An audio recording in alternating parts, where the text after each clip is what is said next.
Hey guys, what's going on? Yanni back with you here today. Today we're talking about something that I really like as a topic because it's so controversial, and I like that because I love to hear both sides, what people think, what people do, all those kinds of things. I love that conversation. So we're talking today about wheel spacers. There are some people who are adamantly against them. Some people don't care one way or the other, and some people that love them. And I happen to be one of the people who love them. I think it's a really cheap way to get a great looking stance, and if they're installed the right way, which we'll show you how to do, they're not very dangerous. And the reliability issues, well, I can see both sides of the coin. So we'll take you through kind of a quick example of how they might affect the reliability of a vehicle, but I'll also tell you why I'm not entirely sure that's true, but time will tell. So first off, so we'll take to the chalkboard. Mrs. Yanni put some puns up here for us. She's just waiting on the bus because my car got towed, so she likes to leave me little notes. So essentially, if we were to look at a cross section of a steering knuckle, now I'm horrible at drawing, so you're going to have to really just go with me here on this, right? But what you've essentially got is you've got an upper control arm that comes down, right, and then you've got a knuckle that kind of comes down and kicks out, something like this, and comes back to a lower control arm that's down here. And out here we have our bearing assemblies and the studs, right? So that spins. You've got brakes and all those other good things in there, ball joints. I'm simplifying it just for this. So imagine right now this square is your bearing, right? And the way Toyota designs that is they know that based on the tire size, right? If your tire was up here like this, okay, based on the tire and rim size and combination of offset and things, they know the weight, and from the weight they can find the moment that they're putting on this bearing, which is basically just the force at the end of a lever, right, for simplicity's sake. So they know what moment this bearing is going to be seeing during normal driving conditions, off-roading, all the testing, reliability testing that they do. You see those tables where they're boom, boom, boom, boom, boom, boom, boom, boom, boom, all that stuff. They know these formulas, right? So a lot of people will say, now if you take the tire, right, here it is now. I wish I had another colored chalk. I don't think I do. Maybe I do.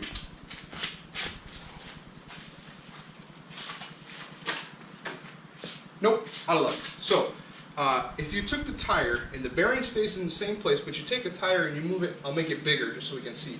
We move the tire all out here, right? And we do that by adding, this was the bearing and these were the studs, and we're adding another big chunk here. This is going to get terrible to look at without multiple colors. As a wheel spacer that now has other lugs, right, that go into the new position of the tire. This is a horrible drawing. I'll show you kind of what I mean, maybe mechanically in a second. So by doing this, we've essentially increased the length of the lever, okay? So to simplify this mess, essentially you're thinking about, you've got a round bearing and you're putting a lever through it, right here like this, and you're putting a weight on the end like this, okay? And all we're doing is saying this weight of the tire and the wheel combination is not changing, so let's just call it TW for tire and wheel, right? So that weight TW is going to give you some moment on the bearing, and then what's going to happen is if we make this longer, which is basically us bringing the tire out farther, this is now TW, right? And your moment is your force times your distance, right, is the moment around here. So you've got a moment here that's force times distance. Distance, right? So your force isn't changing, your distance is getting greater, your moment is going to get greater. There's more force on the bearing. Everybody out there is saying, oh no, there's more force on the bearing, it's not going to last as long, it's not going to, whatever, it's going to wear out, who cares? My contention is that that may be true, because you are doing all of this, right? That very well may be true. But I also like to imagine that Toyota, in order to maintain their reliability, which we all know is huge, that they didn't design this bearing to be tolerant to exactly what that wheel and tire combination is. Because you're going to pick up slush on the road from the winter, or ice in the wheels. It's going to get heavier, all kinds of different things, right? So there's a lot of other forces at work here, but it's not important. For this, my point is, Toyota didn't go out and say, this is exactly how much weight is going to be on this bearing, so we're going to get that bearing within, you know, plus or minus a few pounds of that force, right? Hopefully not. Maybe they did, hopefully not. Generally, they're going to go with like a safety factor of, you know, more than 2, I hope. And so by going with a safety factor of more than 2, you could potentially double the weight and the bearing is still going to work the way it's supposed to. Will it last as long? Yes or no, I don't know. Some will, some won't. Depends on the distribution. But it's not going to hurt anything. And if you've got to replace a bearing every 100,000 miles now instead of 200,000 miles, I would say that bearing doesn't owe me a thing, even though it had 50% less life, because it's still going to have a lot more life in it than a G6, right? A Pontiac G6 or something. The GM bearings are notorious for going bad, right? But with all of this, could I see an argument for why it's not a good idea to use it? Yes, I could. Do I agree with it? No, I don't. But another interesting one that I saw on a forum today that is kind of what prompted me to do this video is that somebody said, well, what about the studs? You have now a greater force on the studs, right? Forcing these stock studs down. And if you're off-road, if you're doing a lot of wheeling, you could shear those off, right? I mean, there's a shear force that would just break those bolts right in half, right? And their contention was by adding a wheel spacer, you're creating more force on those that could break them off, essentially. I disagree with that one as well, and here's why I'm going to disagree with that one. So, is it possible? Yes, of course, anything's possible, right? But when you're looking at this, when you're designing this as an engineer, and I'm not a mechanical engineer, I took a lot of mechanical engineering coursework, and I work with a lot of mechanical engineers, but I am not a mechanical engineer. So if there's anyone out there who totally disagrees with this, tell me. But when you're designing something, this type of system as an engineer, you're not looking at how this bolt is going to support all of that weight. What you're looking at is the clamping force. All this bolt is here for is to create a clamping force, right, between these two surfaces that causes enough friction that they won't move, okay?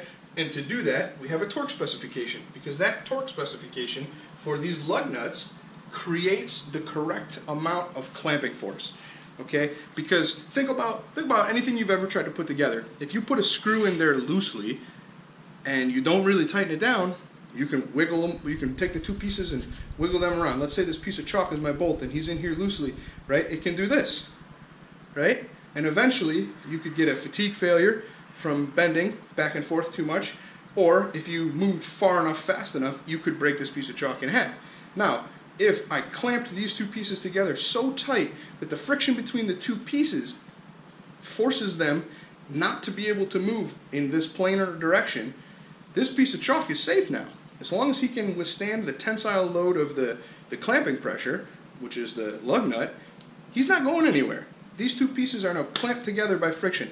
Imagine, I mean, the force of friction is due to the normal force and the coefficient of friction. So the more normal force you add, which is perpendicular force, or pushing down, the more normal force you add, it has nothing to do with surface area. So the more force you add, the harder it's going to be for something to move. Even use your hands. If you push your hands together really hard and try to slide them apart, it's going to be very difficult to slide them apart. If you barely touch them together and slide them apart, it's easy to do, right? So that's really what's going on in this system. The bolts aren't necessarily, or the studs aren't necessarily holding the weight of the vehicle. That's wrong. So breaking them off, I would say whoever did that didn't install them correctly. That's what this video is all about. How to install these correctly. You have to make sure that you create enough clamping pressure between the wheel spacer and the hub, as well as the wheel and tire and the wheel spacer, so that the tire is clamped to the spacer without any movement, and the spacer is clamped to the hub without any movement. So if we can accomplish those two things, then they're fine. They're safe. Reliability of the bearing, I feel it is negligible, the amount that you're talking about. So people can argue that. I'll give them that one. But I don't care. I have the tools, I have the knowledge, I have the ability to change these bearings out if something goes wrong. And for the look of what I get and the better stance and things like that, it's worth it to me, right? It's not worth it to everybody, but it's worth it to me to put wheel spacers on. Now, I went 1.5 inches, which are big, right? You don't have to do that much, 1/2 inch, whatever you want.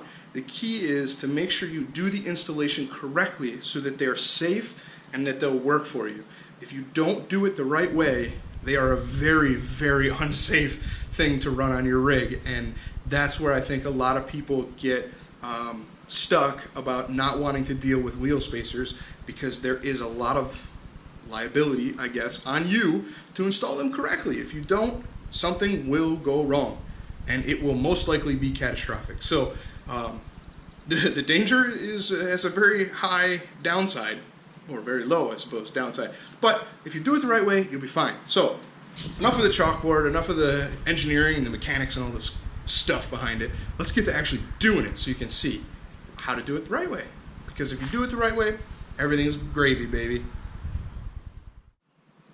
Alright, so you're going to need a few things. We've got the truck inside. You're going to need a pry bar, or something from the trunk, or a big screwdriver or something to get the center cap off. And then you need a way to get the lug nuts off. I'm just going to use an impact gun with a 21mm socket, and we'll buzz that off. You need a torque wrench. Do not use this to take the tire off. This is only to put tires on. So we've got a torque wrench, a block of wood. This is important. I'll show you why in a little while.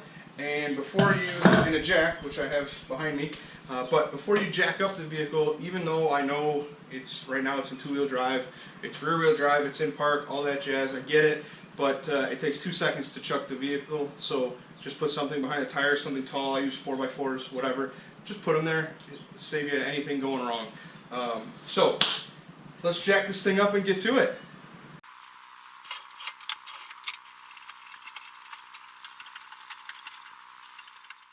Okay, tires off the ground. One thing I forgot to mention, jack stands.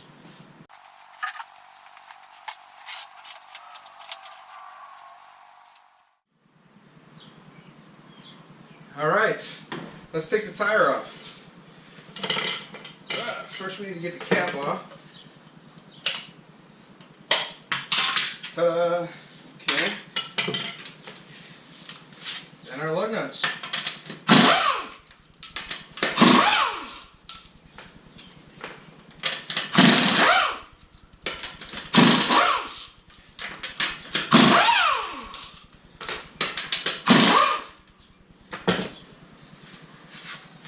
Alright, we've got our lug nuts off. I'll set those aside. I usually put them right in the cap just so I can't kick them and lose them all over the place. So next we'll take the tire off. Alright, the tire's off. I just had a mallet to give it a whack. So we got the tire off. Next up we got our wheel spacers. So the key to these is I've been running these for, like I said, 9 months, all the way through the winter, and there's almost nothing that the salt did to them at all. So I'm super impressed so far. But anyway, what we'll basically do is we'll put these on here. They came with their own set of lug nuts that fit right inside all of these holes. So I'll start all those with my hand if I can.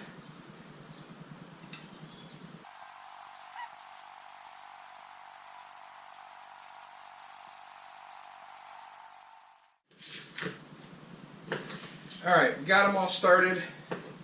Do not use this for this application at all, for putting it on. Taking things off, that's fine. Putting tires on, this is absolutely the wrong tool. GM put millions of dollars into a study as to why they were warping rotors, and what they found was techs were putting stuff on with impact guns, and they were getting an uneven amount of torque on all of the different nuts. So what was happening is, as they were heating the rotor, it was pinched tightly in some places and not tightly in others, which gave it room to warp when it heated. So what they found was, when they actually went through and torqued all of them to be the same, they didn't run into this problem of warping rotors. So that's one reason I never get my tires rotated anywhere that I go. Even if I pay somebody else to do an oil change, I'll specifically tell them, do not rotate my tires, because if I do, very shortly after, I'll have warped rotors. So we don't use impact guns. Even if you use torque sticks, I know some guys run torque sticks and things, don't bother. It's not worth it. It's great if you got to be fast, but it's not the right way. So we grab our torque wrench, and I set mine to, for larger vehicles like this, I'll set it to 110 pounds. For, you know, passenger cars and things, I'll probably set it to 100. But for something like this, I go 110 pounds. And this is where the trick comes in. This is how the difference between the right way and the wrong way. The wrong way is to run those on with an impact gun, or try some other mangy way of dealing with getting those on. Don't bother. This is the right way. Grab your torque wrench, okay? Then we got to grab a big long pry bar.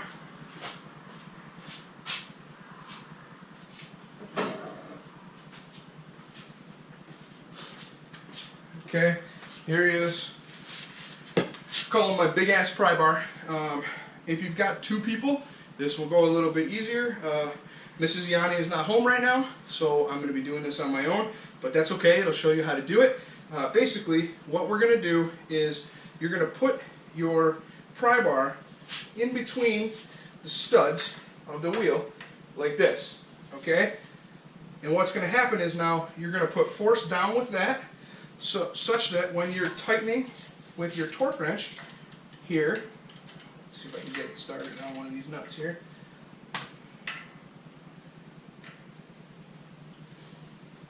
There we go. Okay, when I start to tighten, they will counteract each other. And what this does is, remember how we talked about there's the clamping pressure? What this does is it takes away all of the planar load or axial load, however you want to call it, off of the bolts, and just allows you to run that nut right up tight against the rotor without a lot of weight on it, or winding up with uneven torque. So let's go through and we'll tighten all these down, and we'll get right back.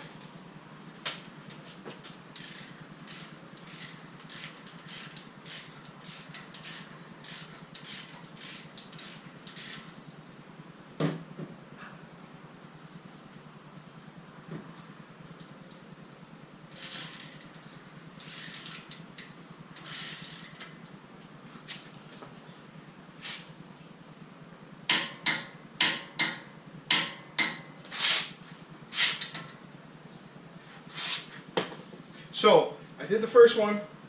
We'll move across to the next one. We do it in an angle pattern, right? Like putting on a tire, so that we get even distribution of pressure. So now we'll move to the bottom one. We'll run the bottom one on tight. I usually click the torque wrench 2 or 3 times, click, click, click, just to make sure that it doesn't have a little bit more that's got to go.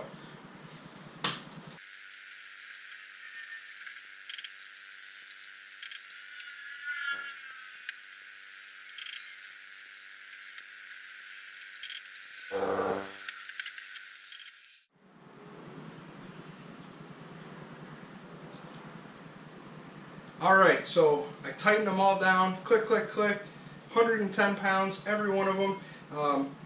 Run it this way, and then after like 500 miles, you'll want to come back and just check them. They should be fine, but just check them just to be safe. And then, so now we'll put the tire on. I'll show you how I do that.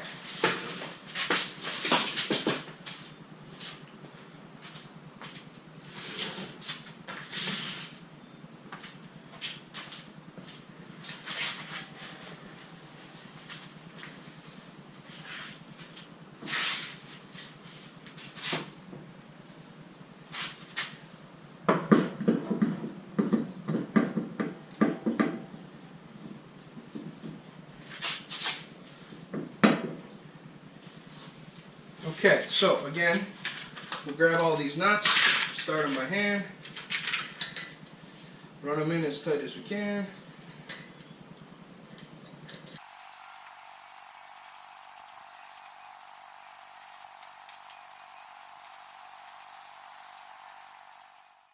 Alright, now, same idea applies here for this tire, okay? So, I don't want to put the vehicle back down on the ground, because what will happen is we'll put all that weight up onto the studs and onto the nuts. So now, all that clamping force that we want to apply in this direction is actually getting applied from the rim to the lug nuts in this direction. So we're not going to get an accurate torque when we try to tighten these. That's my block of wood. So I take my block of wood, 4x4 or whatever, and I jam it under the tire, okay? This puts a very minimal amount of load on any of these lug nuts. So what I can do now is run all the way around, alternating the pattern. This one, this one, this one, this one, this one, this one, like a star. Click, click, click, all the nuts all the way around with this block of wood under here. That way I'm sure that I'm getting a good clamping pressure between the rim and the spacer. So let me do that. Again, 110 pounds.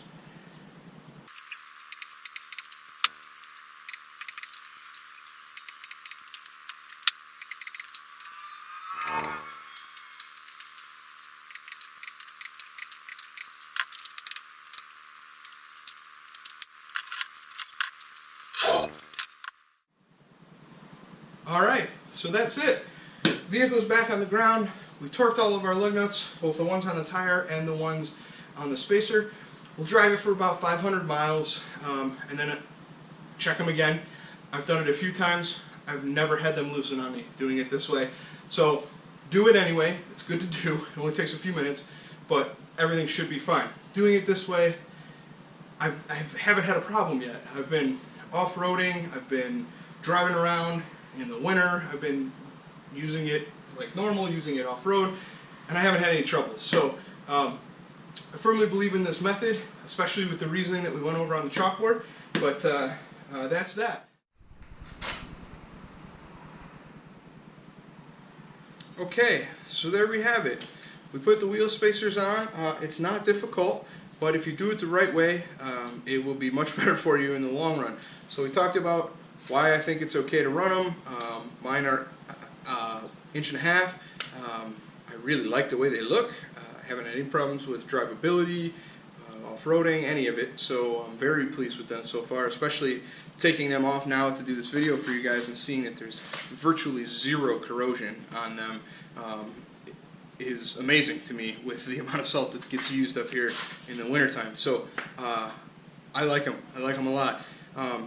If you have any questions or comments, leave them below for me. I'd love to hear difference in opinions. I love that dialogue. There's a lot of people out there that are much smarter than I am.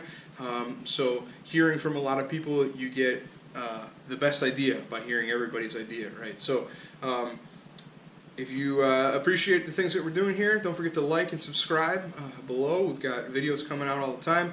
We've got a couple of great ones coming up for you. We're building a storage unit, you could say, a drawer unit for the back of the 4Runner that's still going to allow the dogs to ride with us in the back. So we've started that. That one's probably going to be a multi-part series. I'm really excited to go through that one with you guys.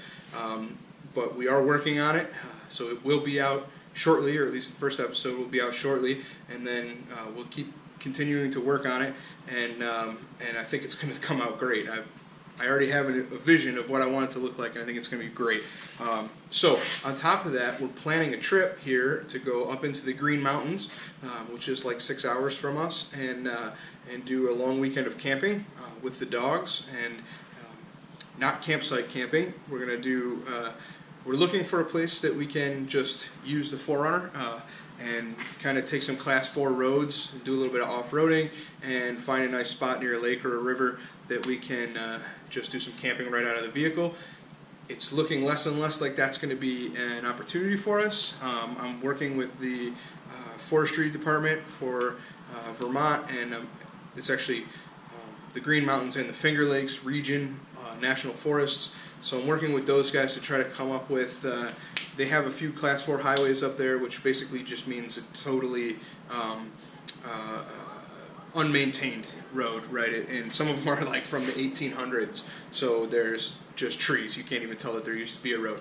But I'm working with those guys to see what kind of permits and different things we might need to get out there and have a little bit of fun with that. Do some, they call it, I think they call it diverse camping or something like that, but I'm used to New York State and some of the other national forests and things calling it backcountry camping.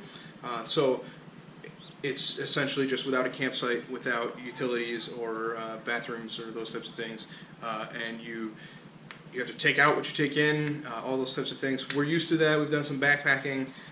We enjoy that, especially when you need a weekend to just relax. That's the way to do it. You get off the grid, you go out, find a nice spot on a lake, do some fishing, or a river, do a little bit of hiking. So anyway, we're planning a trip. We'll take you guys through the planning process as well as the gear and things that we're going to bring, depending on what we get worked out with the National Forest guys. So I'm really looking forward to it. It's probably not going to work out the way I originally wanted it to, but that's okay. We'll have a great time. It looks like there's a spot that is an old forestry road that they're going to let us use where we can get up into the mountains and up along some reservoirs and some streams, but we're going to have to park and hike the rest of the way to the water. Now, when you're backcountry camping, you can't be too close to water anyway, just because of waste and a few other things that people who do this sort of stuff, I'm sure you all know. So we're going to get as close as we can with the vehicle, and then we may have to go the rest on foot, which is also very exciting, so we'll film the rest of that. I love doing that. We'll take a map with us and we'll do some leapfrogging and we'll get to where we want to be. So we're looking forward to that weekend. That's coming up probably 3 weeks or so. So we'll film that while we're out, and that'll probably take me a few days to get rendered and put together and get out here for you guys. So I'm really looking forward to bringing that to you. It's sort of our first not big, but it's our first real camping trip with the dogs. So this is a whole new experience for us. I'm really looking forward to how that goes. We're going to try it out in our backyard a few times just to see how they do in the tent, because if we do wind up having to go the rest on foot, then we're backpacking, which we have all of the gear for, but that means it's in a two-person backpacking tent that wasn't intended for 2 dogs to be with us as well. So we're going to have to try that out. One of them I'm sure will be fine. The other, he's a little, he gets very excited, especially when he's with us. So keeping him calm inside the tent might be an interesting thing. But if we go on long enough walks and things during the day, we'll just tire him out, and he'll just sack out with us when we get back to the tent. So anyway, enough rambling. This video has gone on long enough just for some wheel spacers. But that's how you do it. That's the right way to do it. I haven't had any troubles. Again, like and subscribe. Comment if you have any questions or any other things that you want to see. I saw a few people comment they wanted to see the light in the grill for the front bumper, as well as some of the plasti dip options, and we are going to plasti dip the back of it eventually. Actually, some really cool stuff. We're going to do some plasti dip where the dogs would normally touch or have touched and scratched some of the vehicle, so that we can kind of protect those areas. So I'll take you through what areas those are and how to do all that stuff. So anyway, don't forget, like, subscribe below. Questions or comments, leave them below and we'll get back to you as soon as we can. But I had a great time doing it, so hopefully it helps all you guys.